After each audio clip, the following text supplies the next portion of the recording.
to potřeboval, aby to bylo rovnoměrné. A co potřebujete? Soudruhu.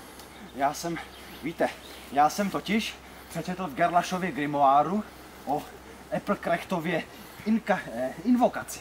A je to fascinující četba, jenomže mistr mě samozřejmě žádný takový věci vůbec nepustí, že jo, protože si myslí, že jsem strašně neschopný, to je furt jenom tam začaruj vědro s vodou, aby šlo sem, tam začaruj kámen, aby přešel tam, jo, prostě takový prkotinky, no jenomže já mám navíc, že jo, protože já jsem jako probudil v sobě neskutečnou touhu po magii a po poznání, no a teď jsem si vytrhl tady tuto stránku a potřebuju.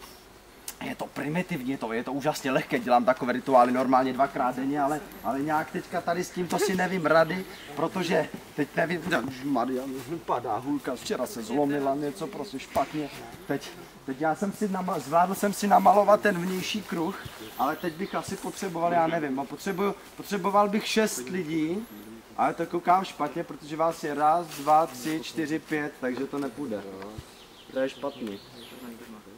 A k čemu to tady ta věc zase je? Jako tady ten... No to je úžasný rituál, no. Já když ho provedu, tak já získám nevídanou moc a nevídanou sílu a mistr...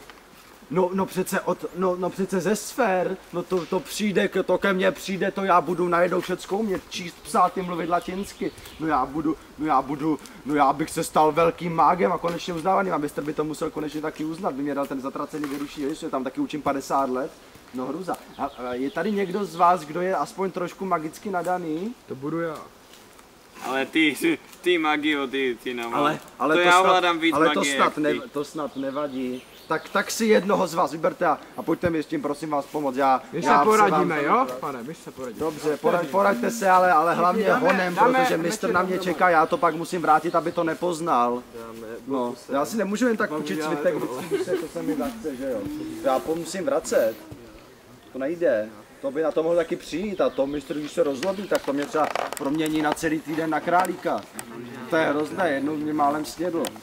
Protože zapomněl, že jsem králík. Naštěstí ta kouzla jsou limitovaná většinou tak týden. Tak co bude?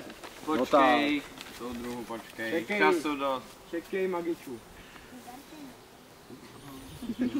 Jsme tady ještě z toho narostou Merlinovi vousy, hele. No tak honem, není na tom nic těžkého.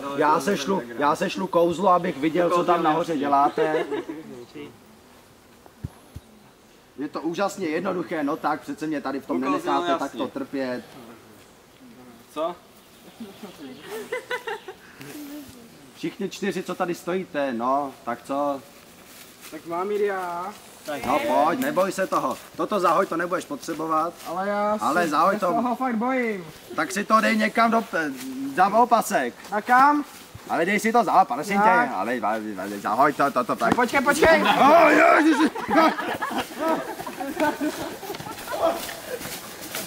Penetra! Ohnivá koule! Mám je olejstro!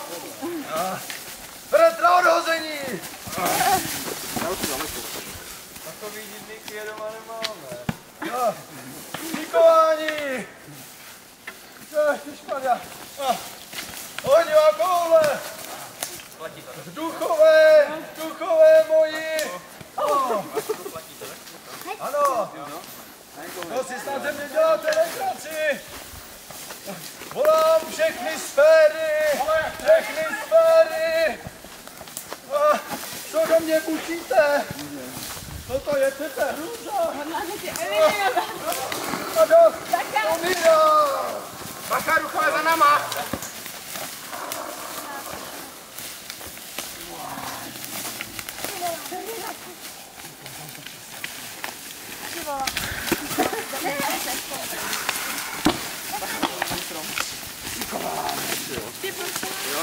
Vedle. Už můžeš.